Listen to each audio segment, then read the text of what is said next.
I have a mixed bag episode today for you, a little short one, kind of detailing the Genesis Starliner, both its availability in the Pledge Store coming up, and a deep dive, thanks to Speedy from the SC Leak server linking me to an older video from around the verse of all things. So it was pretty cool to see some of the ideas coming out of the Genesis Starliner that the vehicle concept art team would be looking at when they start looking at it following their roadmap commitment to take a look at it next year. So that's kind of really wordy, but you get the point. The first thing I want to iterate is that the Genesis Starliner will not stay in the Pledge Store, highly likely. Now, there is, of course, a tiny chance that it would stay, but there is basically how these things go is when the Crusader sale eventually ends, probably after the free fly event that's starting in just a couple days, uh, then we will likely see the Genesis Starliner basically sail away. It's something where we have seen time and time again that a event may be marketing or a event may be utilized to get people motivated and up the backers and increase the community involvement. Free fly event is perfect for those situations, and there is some PTU patches that have been ongoing. I'll do another video covering live and PTU as soon as we see a live update. That's kind of what I'm waiting on. So if you're wondering, we are already up to PTU Z as of this recording, and I've seen some hot fixes being snuck around, but I don't want to, with speculation fixes being put in to try to fix desyncs and rubber banding, I don't want to basically highlight every single thing the devs are doing and get the community up in arms. Why isn't it fixed? All these people on YouTube are saying it's fixed. Well, they're putting in speculation fixes, so we'll see how those go. And then I'm hoping to do a mega patch discussion video detailing all the little changes that have happened and how the demon fang combat knife fled them yet again. So that's the bottom line up front is the Genesis Starliner is not going to stay in the Pledge store. You'll see it back for the annual sale at the end of November, or maybe for CitizenCon before that. So we'll see how that goes. But what we will be seeing is some really interesting things. For starters, the Carrack landing gear, according to this backer Trekker 10. The Trekker 10 has been saying that the landing gear works. This was a major problem. I can remember being a gunner on a Carrack twice during the PTU Xenothreat test playtests, which we have another one this weekend that's ongoing right now. And the bottom turret was actually pushing the entire Carrack around the hangar, and thankfully we didn't blow up, but it was a very nerve-wracking experience due to the landing gear not working functionally. And I like that Tekker 10 went out of their way to go into Ask Devs and thank them for fixing the landing gear. Sometimes, in his own words, the words landing complete never sounded so sweet. And she's not bouncing off the ground anymore. It's glorious. Again, thank you, he said. I think that's really important that we have a positive feedback loop for the devs just as much as we make sure we hold them accountable for things that need to be fixed. And see progress, etc. It's always good to have those positive and negatives put together. And speaking of positives, somebody basically went into ask the devs Spectrum forum area and asked about pre-server meshing tech. So Unobtainium here, a community member, asked if Entity Authority has made its way into the game yet. So they noted that Clive has talked about some of the tech has made up server meshing being released prior to server meshing itself. Are some of those already released? Will they be mentioned in the patch notes when they do? Which is very good to add in that little add-in. If you're going to ask the dev something, follow it up with, hey, is there going to be documentation on this process so you can follow along? And this was asked today, so I'm talking on Saturday, by the way. Clive Johnson from CIG posted back hours later and said, yes, some bits and pieces have already made their way into 3.13, 3.14, mostly refactoring work and some foundations for the replication layer. I don't think they were mentioned in the patch notes, probably because they didn't change the player experience in any significant way. Releasing changes as soon as we're able allows us to stress test them in the PTU and live and gather data on how they perform. Bigger, more tangible pieces will appear in future releases, but obviously I can't give away details that aren't already on the roadmap. And I believe another backer mentioned Why? Literally wait for CitizenCon. This backer mentioned, why can't we have it on a calling all devs? And then this backer immediately mentioned back, like, let's just see, wait for CitizenCon. So I think this is what Clive is alluding to here, is that the bigger pieces are probably going to be rolled out in CitizenCon to get people hyped, build the energy going into the next year with high momentum, and get that annual ship sale really positive. CIG does look at their quarterly sale totals, and they do look at their monthly sale totals, and they see, like, what is the backing community getting bigger? Are people that are already in buying more ships? And I hate to say it, but that is one of their measurements to success. Whether we like it or not, that's part of the whole game, is funding. And I think that we're well past the point where we can fund this for the next decade. But I guess we'll see.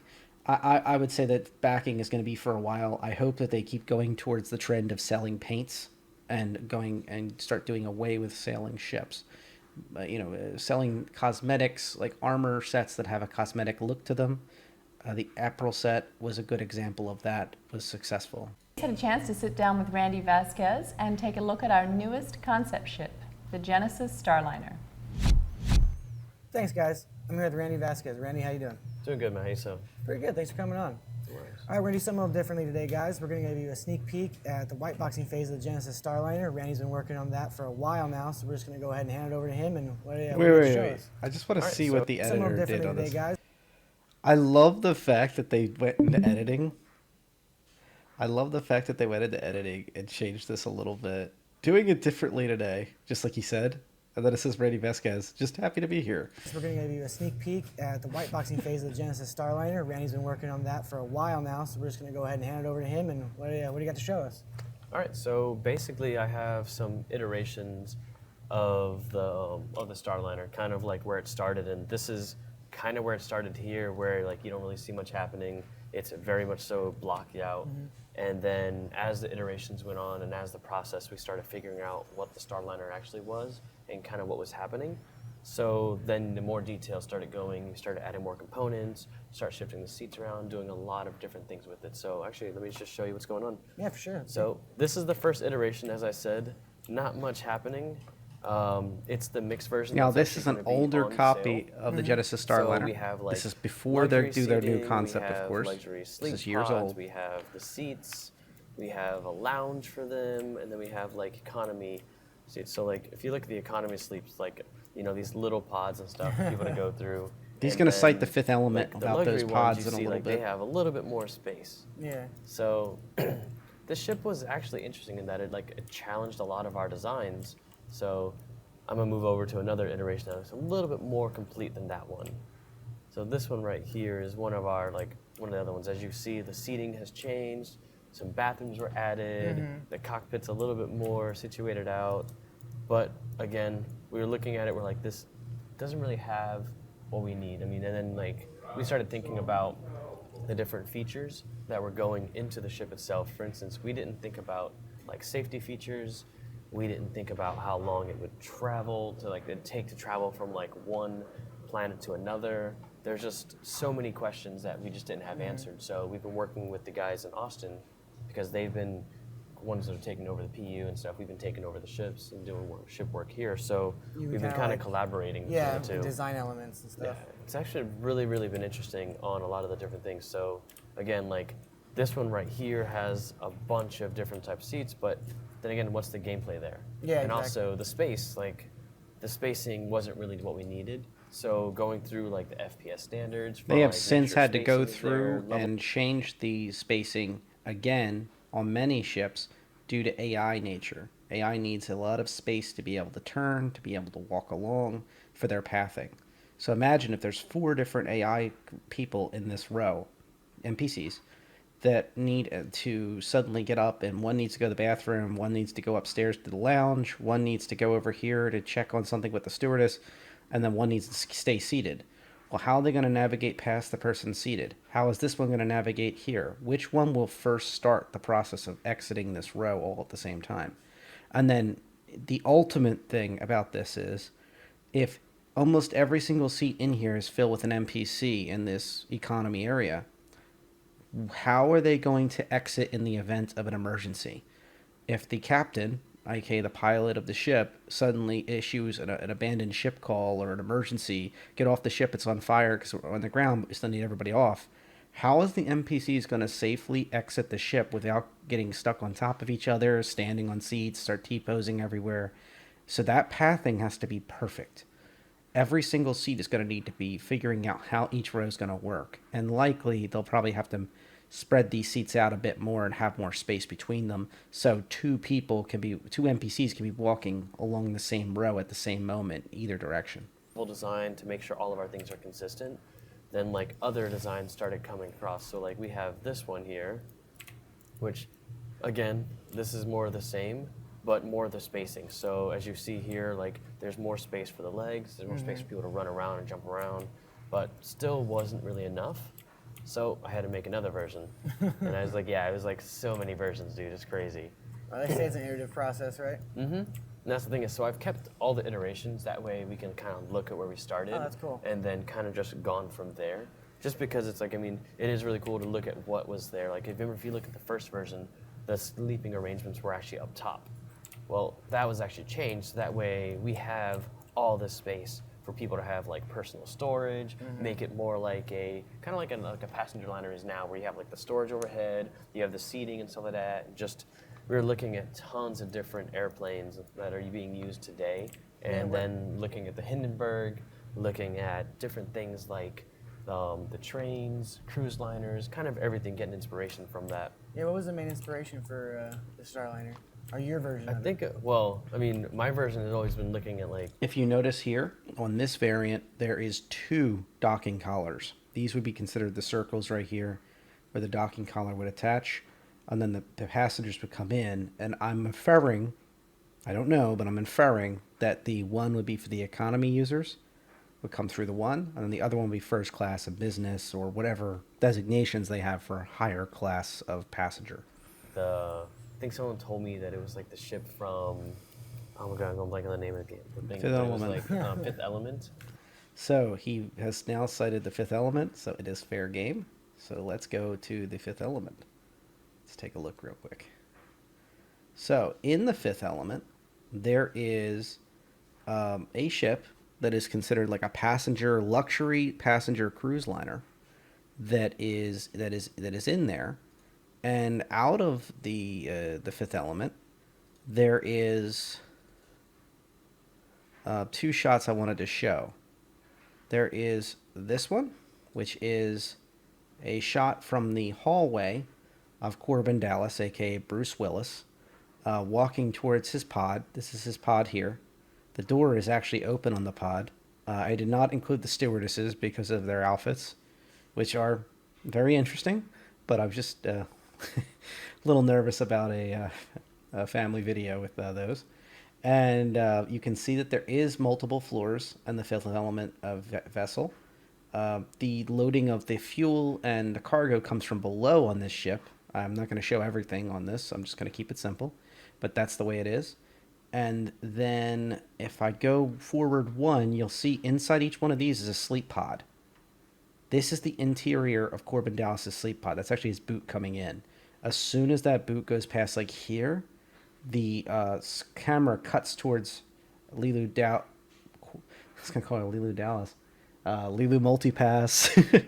But Lilu's close-up of her face, and then Corbin Dallas, while he's laying here, his face as well, chatting to each other in a B shot with the camera. But you can see here that inside the sleeping pod, there's like this material on the walls, the ceiling, the bottom, that is comfortable. So if the ship has to move around, there's basically the equivalent of crash pads on all sides, as many sides as possible. And then it looks like there's the life support systems come in from the side of the pod, and then Lilu's operating like some type of communication computer where they made a point to show she was learning in other parts of the movie by these computers that were in different places, like people's apartments, in the temple, I think, of the monks that found her, and later on in the cruise ship, she learns a lot from these terminals. She's constantly learning. She even learned English in the span of a couple hours. So the point is that you would have these pods, a tremendous amount of them, stacked up nice and tall with these ladders, which would probably be pretty uncomfortable.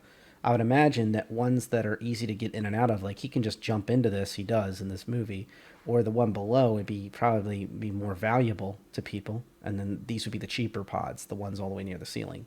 If you're in a zero or micro environment of G, regardless of what the ship is giving you, it would be very easy to enter and exit these pods from any level. In fact, the ISS folks sleep vertically to make room.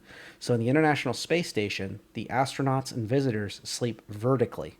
They do not have like a bed that is built like the one in the Fifth Element where it's flat, because they don't lay flat. They don't need to. They basically strap themselves into the wall of their small pod. They do have entertainment, I believe, in there, like a screen, and they have like basics in there for them to be able to basically take a look at photos from home and whatever else that's personal inside there, and some of their personal items. But this is basically the equivalent of that. But this ship has to land. It's taking off from, I think it was New York or L.A. or something, place in a large city in America that has a spaceport in this fictional world they've created, just like everywhere else in the world.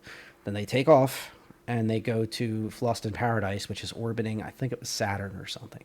So this ship has to operate in gravity, microgravity, and no gravity. This is the solution they had for that type of scenario. So that is the environment that we're seeing them time to being used brew today. back all the way in And then 2015 looking when at this the interview took Hindenburg, place. looking at different things like the trains. I don't think you should cite the kind of Hindenburg, everything getting but inspiration the from Hindenburg that. was quite a What was the wonder main of its time. inspiration for the Starliner, or your version I of think, it? well, I mean, my version has always been looking at like I think someone told me that it was like the ship from, oh my god, I'm going blank on the name of the thing, but it was like Fifth Element, how it had that like cruise Oh, liner okay, feel, gotcha, and yeah. that one thing that people would just go in sleep pods and all that mess and just pass out. Well, we kind of mixed that with kind of today's version of the passengers. So passengers are going to be sitting in their seats for a bit. If they want to get up and walk around, they can go to their sleep pod, take a nap, hang out, chill. So yeah, like we've added extra airlocks for things. We've added more safety features, and like right here, we're And notice seeing that kind of floor on the bottom is full of sleep things will pods. be actually people sit down, and then like the seats will launch up into the vacuum. Like this is all just work in progress. So right now, it's all still very conceptual, and we're still figuring everything out. So once we figure everything out, then we can go from there. Like I even added in like storage stations so people can actually. There's where the work drink master shifts. system We would actually go added a into, kitchen. the mix master. We added a mess and lounge area. We've added in like a lounge up here so people can have like an observation deck. We were thinking about, opening it up right here so that way it has people can actually look at it, and then people can actually see things like where they can see the stars as they're traveling. They can sit back, read a book, like just going more for that simulation, right? And then That reminds me a lot of feeding the into that. show Ascension, where they So, yeah, had that added more view pod, bathrooms, or added more Battlestar crossways Galactica, so people the can new actually one walk and the around. 04 Again, series. this is all white Sorry, the bathrooms, old one and alright. the Yeah, 04 more series, bathrooms. both We of need them. more bathrooms. Having the observation deck was a big What part type of the story. What type of differences in the types A lot of the Genesis Starliners are you looking main at? character interactions took place in places we're like looking that. at multiple variants right now, and right now this is the mixed one. So it does a dual class system, kind of like it has first class, it has economy, and then the other one actually. I wanted to pause for a moment and note that the mixed variant is the one that was sold in the initial concept sale and all the additional sales. They've said multiple times that the mixed variant that has some of the economy, some of the higher class seats, and then also some cargo is the one that they have been pushing in this. So mostly passenger, but a little bit of cargo for multitasking. There's also variants that are for all high class, like a high roller type one, and there's also one that's all economy with a decent amount of cargo added to it, made not for comfort, etc. Let's see if I don't get in trouble too much, but let's see if we can look at some of the other variants real quick. Okay, yeah, So let's do we'll hide that. these. Let's go look at some of the luxury stuff happening. All right, so let me show you the first version of luxury, and then we'll move back over to this one real quick. So this one right here, the luxury version actually was nothing but a few seats up here. And then the sleeping arrangements were down here where they were like full staterooms. Like if you were to like kind of rent out a full portion of the train, Yeah. or like a cruise liner type thing. So it's more like a suite. And so tons of space. Everyone has their own private bathrooms and stuff like that, their own storage, own private storage space. But there wasn't much storage space actually for people to actually like bring vehicles and stuff like that. Like the Starliner is massive. It's really, really big. It's bigger than the Constellation. Oh, wow. You know, so it is something that people could fit vehicles on. It's something that people could fit. Even an M50 or something like that could probably go in there for storage-wise. You can't like, you know, drop from it like a drop ship or whatever, but you can at least fit stuff in there. So if you have, you know, I love that they were thinking of vehicles and extra small ship ship. storage It's back definitely then. good enough space. Very cool. But yeah, this like the first edition I had like a bar down here for lounging. Then I had like another bar for other lounge up here. So it was like two things. I had a business meeting just in case. So I was kind of trying to go a mix of like almost Air Force One / that luxury like private plane. Like luxury for like a business Kind of, yeah. Gotcha. So like I was going with that, and then feedback they were like, all right, remove a few things, change this. So the version that we're ended up with right now, and there's gonna be more iterations as more feedback comes through, because we know what we want to do with the ship. But once the community always gets their hands on things, they're going to do what they want. So we want to make sure that not we're wrong. creating things that they can play around with everything that they need, they want to do, right? I mean, this game is ultimately about them, and we're trying to give them toys that they can play with and stuff. So this one right here, as you see, I've added the kitchen and the dining room. I've added in the lounge up here. And then I have a like Pool? spa type of thing up here, Nice. so that way we can have the space jacuzzi. No, That's dude, kind I've of- always wanted a space jacuzzi. I mean, who doesn't want a space Right? jacuzzi, right? I just can't get away from the I know jacuzzis. I want a space I was jacuzzi. 3 years old and I said I want a space jacuzzi. I can see that happen. I Right? can see that. You Yeah. got it. I've also added a different type of lounge that had like sofas and like comfortable chairs, as well as like little meeting spots so people can just meet up, little tables here and there so people can play cards or something like that. So that way they can entertain themselves, and then of course more bathrooms still. You gotta have those bathrms. got You're really to. proud of You these bathrooms, I can tell. You gotta, you know, it's like you're in space for a long time, you gotta go. The first class area kind of stayed similar to the mixed one, and then the staterooms has been reduced also, the number of staterooms, but the space there is still there. So, and then we have now actual storage space, so we can actually put vehicles and everything, and they could go up like the ramp right here, just Oh, I like gotcha. loading and everything. Interesting. I've also added in the elevator to go to all 3 floors. So that way they can go here. They have causeways on the sides, and then they have causeways up here. And Faster then than Mass Effect elevator, right? I don't know, man. I kind of liked it, you know, because Yeah, they I had guess so time it to was. relax Yeah. and chill and stuff. You know, And be It angry. gets you ready for that next portion. Mass Effect shade. Sorry to interrupt. Mass Effect with the loading. We have the another loading elevator screen was up here for the basically crew, elevator so that way to the load crew in the can next get in floor. and out and stuff, and EVA. So we've also increased the crew size here. So originally the crew size is going to be around like 4 people, right? But with a ship this big, we need like people stewards, mechanic, we need like co-pilots, we need a captain, we need a gunner.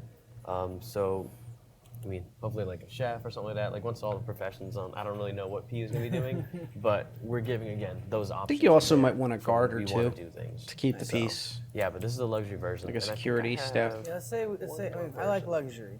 But let's say we want a little more power. Okay. What do you got for me? Let's see. Let's check it out real quick. Let me switch over. Let me go ahead and show you the troop variant. So, troop variant's gonna be a little more heavy than armored, probably.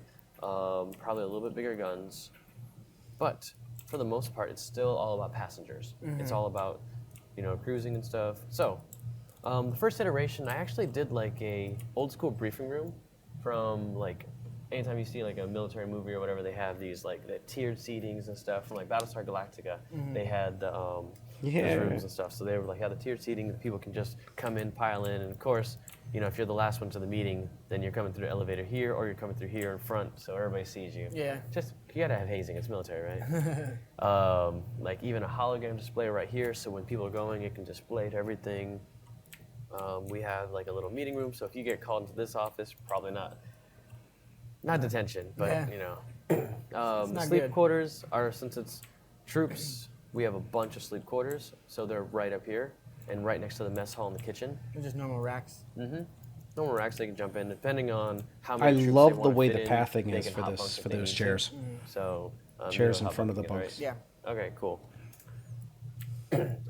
We have the seats rearranged differently just because it'd be easier for the soldiers to line in and out for the different things, and they can go in and out of the airlocks right here. Reminds me a lot of if the they need it, Valkyrie. and there's two. They have storage for their rucksacks and weapons up top, and then they have ways that they can go down. So the Constellation, again, I did some more inspiration off that. So if you wanted to load up vehicles or personnel, you can actually drop them down with the causeways, and then these things will drop down. So like when they land on a planet or something like that, these things can come down. You can load gear and load gear off. Gotcha. That makes sense.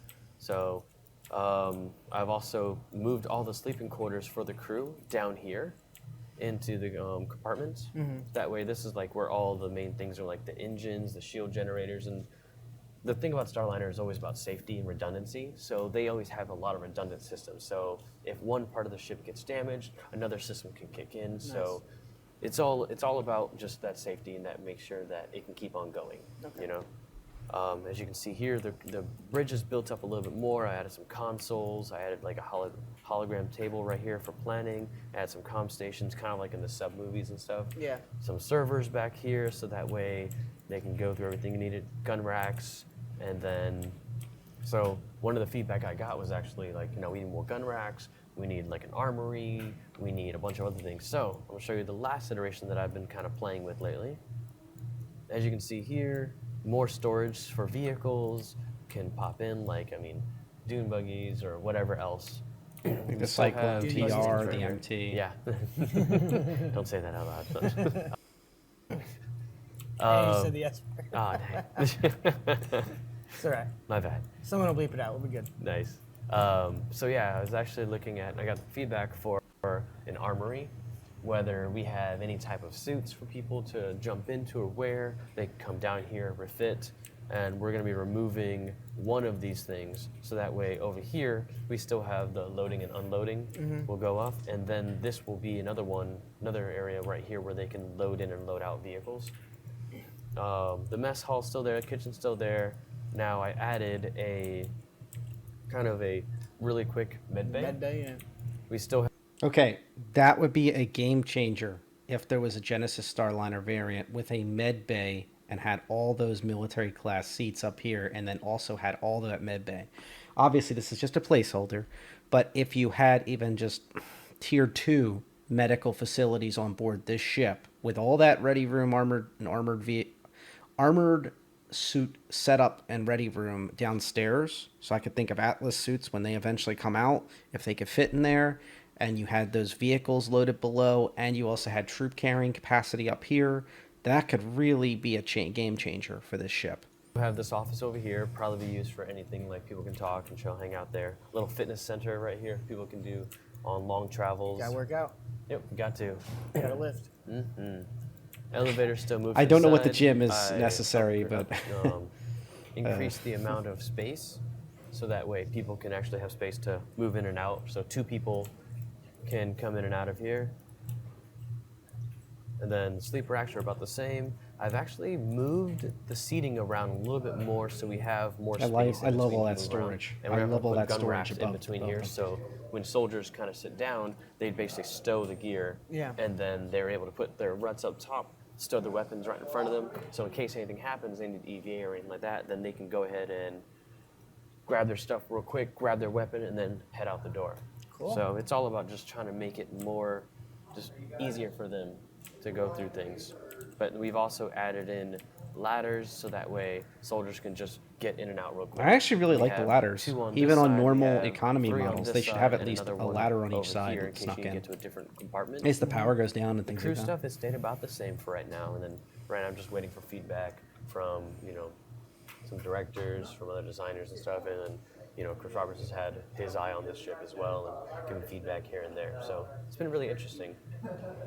Well, it looks like we're starting to get pushed out around here. It's starting to fill up. So thank you for giving us this extended sneak peek at the Whitebox stage for the Genesis Starliner. Check back tomorrow where you can actually pledge for the ship. And Randy Vasquez, thank you for coming on, man. No worries, man. Take it easy. Back to you guys. James and Randy did a great So job what's on for the that bit. postcards, Ben? That's right. You were out of town when we did all this. For the Starliner, we wanted to show off not only cool pictures of the ship, but how it fits into the Star Citizen universe. So we created Meridian Transit, which is a futuristic space airline, and we created some of the advertisements for their different destinations. You're going to be reading a little bit more about Meridian and an interactive fiction experience that the folks at Turbulent have put together for the sale tomorrow. They also let us have a little bit of free reign and extra material for this sale, so you're going to see some more esoteric images. What does a flight attendant look like in the 29th century, 30th century? What does the interior cabin for first class look like? We're going to have some cool stuff to share tomorrow. That's about it, but it wouldn't be ATV without an art sneak peek. And here it is. Hoping this is the Starliner.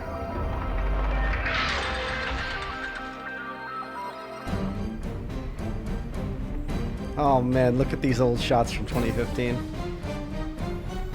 How far we've come.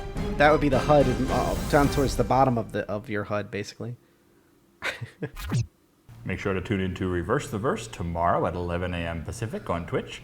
We'll be answering your questions about the Starliner, about Star Citizen in general, and anything you can imagine. We like to thank our backers for making all of this possible, so we asked you to submit photos to the forums. In honor of our 50th episode, we wanted to see the faces of the people who make Star Citizen possible. So I wanted to thank you all for hanging in there for this one. This was kind of a unique experience trying to go through the Genesis Starliner. I know a lot of folks have reached out to me, and feedback has been great about the Genesis Starliner roadmap add-on.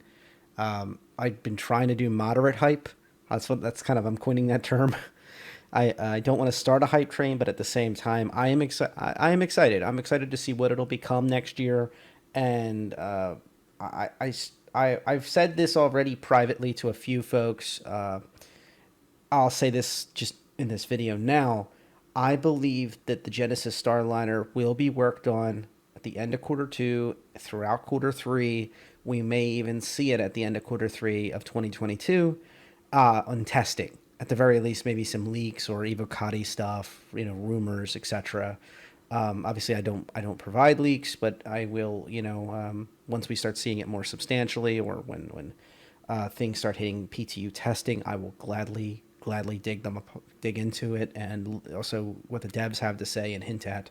I go through those a lot, so just hold the faith. The ship is for sale. There's some really good CCUs. I would recommend doing something like that. It's a lot to invest in, and my advice to you is consider a CCU from a moderately close ship. If you have something in that value slot that you're like hesitant about, like, I might like this ship, I might not, you can always get that model and then have that CCU sitting there, just sitting ready to go. And should you decide to make the jump, once the Starliner is available for, at the very least, in the PTU, you can then put the upgrade in. And if not, you can melt the upgrade. No harm, no foul. You'll have that credit available. So that's my advice to you if you're really looking in that direction. I've said before that this sale, that the Warbond Taurus is a nice piece. It has a great value added to it, especially if you're CCUing from a closed ship. And that's kind of where I'm at with this. I hope you like this little bit of a deeper dive into the origins of the Genesis Starliner. I'm going to keep covering this as we get closer, and if there's any new information, note that all of these designs from 2015 that we were covering during this, these are very old. All of these shots are very old. Remember, the AI pathing has to completely change a lot of things since 2015. Although I will say that the military variants are pretty interesting. I think that, not that one, but the ones after that one, I think they did a great job. I think Randy had some great whiteboxing ideas in there. And they have that it is really good idea to have this design, especially for military and utilitarian uses. I would also note that a military variant does not necessarily mean it has to be used for the military. I could see a corporate organization that is very, that is doing it for missions, doing it for work, utilizing one of these in this type of condition. It has a gym on board, medical facilities. It has, if it stays in this way, a ready room where it could easily, instead of having a lot of weapons, could have a lot more tools and then a few defensive weapons and other things like that, but mainly tools. And that medical room to heal people if they get injured, a gym to stay in shape, hopefully some type of recreational facilities, and of course a food and everything else like that. And then comms to keep things going when you land on a mission. I'm thinking of one of these could be very good for, say, an outpost construction operation. One of these and a Pioneer, and then a few defensive ships to protect this group and scout out locations and then protect it and resupply these ships could be very, very useful. I could see a ship like this being utilized by a team that's building outposts in different places. They may be long distance or short haul type operations. Being able to land one of these and have more than enough space for plenty of folks and for many unexpected scenarios along the way, and having a lot of resources, dropping a couple Cyclone MTs or even RNs that can drop beacons, for example, for the Pioneer and this ship to relocate to that location, comms people to keep everything in line and kind of, I'm not going to say command and control, but kind of just keep that situational awareness up, keep everybody on the same page. And this would be like what you'd live out of, unless the Pioneer's living quarters are really, really good. We've seen a couple renders of the Pioneer, but I'm just kind of saying like those type of environments would be perfect for this to operate alongside. This is a ship designed for long haul, keeping people alive and keeping people comfortable, and having all this personal storage on board and having armaments as well would really be nice. What I hesitate about is, will you be able to upgrade or side grade, I guess you would say, between the mid-range Genesis Starliner that you pledged for and this ship? Or will this be a completely different variant and, oh, it's too different, we can't do that outside a game, you have to purchase it, so you'd CC you again to this type of Starliner. But this is definitely a winner in my eyes. The first class one I think will be great for VIP work, but I think the mid of the line type Starliner that has some of the regular seats and then some of the VIP type seating and then the sleeping berths below is actually a winner as well to me, because you can pull some VIP work and still take normal NPCs as well, normal players that don't want to pay for an entire experience that's much fancier, for lack of a better term. I think that would be really useful, that they'd be able to have like their little mini suites and their sitting areas, which these are technically sim pods, but I think they're trying to show that they'll have some unique type of seating like you'd see in a first class or business class of an aircraft. And then over here being the regular folks after the AI pathing's fixed, they're widened enough for those type of scenarios. I think that this would be a winner for that type of work. If you're looking to haul people, a ship that can handle both some VIPs and some regular folks, that would be really useful. You might find yourself in places where there is no VIP work, or you might find yourself in places where you can pack the economy, to the gills and still get some VIP squeezed in there. That would be very useful. That's a great way to guarantee you're going to make income no matter what. You're never, you're not saying you're never going to have the ship fully filled, but doing all or nothing of one type will severely limit a ship that's already, I'm not going to say a niche ship, because it is a core mechanic, but it's only a specific core mechanic it covers. So when there is no transportation missions or companies to work for, etc., being able to have a ship that can handle just normal flights and be able to suddenly squeeze you and 40 plus of your nearest friends into the ship confidently and no problems, not even counting the crew, is a nice value added to have. But I do think that military variant would be a really, really cool ship for both orgs that operate as a working group of org, and then also obviously for military operations and supporting those would be very cool. I do caution, though, this is not a combat vessel. It has excellent VTOL, and that's stated right from the beginning. It has great modularity, clearly, and it has a lot of utility to it, even especially the military one with the medical facilities, if it gets to keep those. But and good food organization on here. The whole back is food places and storage and such. So a lot of utility, but the ship is not meant to fight. It has some gunning capacity. It has some armor if you get the military one that's a little better. But it's not meant to defend itself 100%. It's more meant to try to get away, buy itself time, while its cover can come in, or local security forces can come take care of things. So I'm curious to see if there's going to be another variant, maybe the military one, maybe, I don't know, that will have some serious firepower, maybe some size fives on a turret on the top and the bottom, that have good angles of fire, good coverage, that could really shine on its own.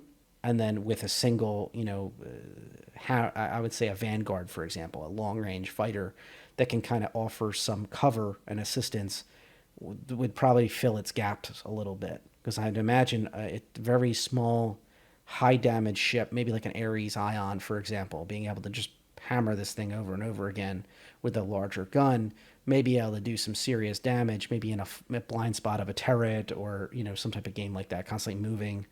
But if you brought something along that's designed to handle fighters, that's designed to counter smaller ships, that's also got long range legs as well, and it can kind of work symbiotically with this ship, where it doesn't have to need a big crew on board that secondary vessel, like a Vanguard series is a good example.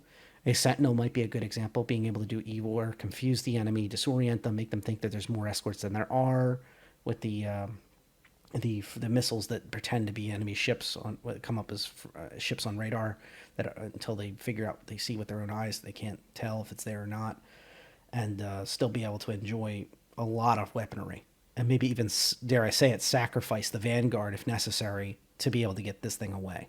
That's kind of where we're getting with these type of topics, is thinking in the longer term and for the greater good.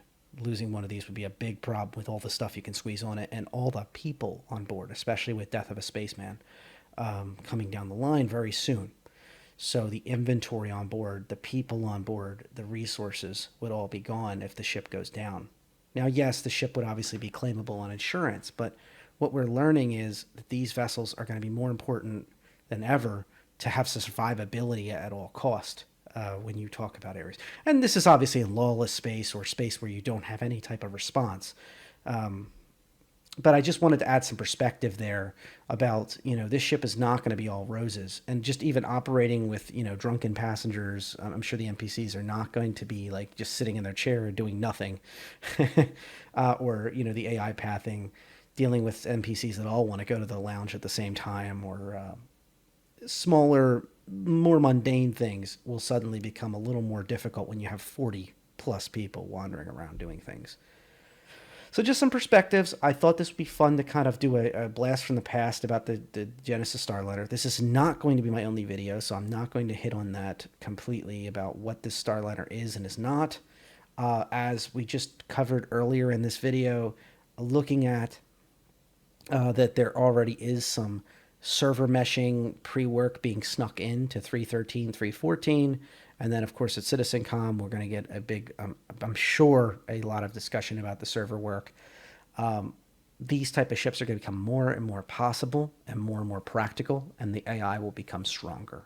So these are all things that have to kind of fall in place, because I'm pretty sure that most players are not going to want to be a steward or stewardess on a ship like this at least 24/7. That would be like a novelty thing. Like, if I want a free ride between systems, okay, I'll work on your ship. When I'm not fixing stuff, I'll serve some drinks begrudgingly. Maybe those kind of folks who are like looking to save some UEC and not buy a ticket. Who knows? Maybe they'll work on your ship. But I think the vast majority of work on these type of ships will be NPCs operating on these ships, not players, other than the player who owns the ship or operates the ship on behalf of the owner. And that's a topic for another day, where this Genesis Starliner would be a great ship for organizations to be able to share these ships with trusted individuals, maybe lease the ship out for X number of weeks at a time to friends of orgs, and be able to operate a small airline, a space line, basically, out of these ships. And finally bring back the dream of Spacebucks, my Sierra game I remember as a child playing, about having this assortment of space-based transport vessels, and running your own little spacefaring airline, and start space and upgrading spaceports to have more defenses and more economy, and Do you defend yourself from pirates or just bribe them, but then they get more aggressive towards your ships over time on the routes you have to fly? And then you have to deal with other spacefaring lines that are trying to take your routes off of you through competitive pricing or more defensive measures on their ships from pirates or running cargo. So you have to face the facts of, what is the cost of these ships going to be to run them? To run them is going to be the most critical thing, and trying to get that number down as much as possible while still keeping the passengers and happy and alive and getting there in one piece. So this is some thoughts I had. I think this is a really fun topic. I've had a lot of feedback on the Genesis Starliner, and like I said, Speedy from SE Leaks was kind enough to link this while we were all having a discussion about this ship, and I thought I'd just do a real in-depth look at the different variants that we were looking at back in 2015, because it's one of the most recent things we have about this ship. It's really in depth. And be sure to check out the variant, the other video I have in the card, that if you haven't already seen it, about this ship being added to the roadmap alongside the Orion. And I have some links in there and some video in there, some shots in there from the original variant concept ship sale, and a few other answers about the Starliner from different CIG official sources to discuss these things and really cover the Starliner in depth. And that's right at the start of that other video. So thank you all. Have a good night and fly safe.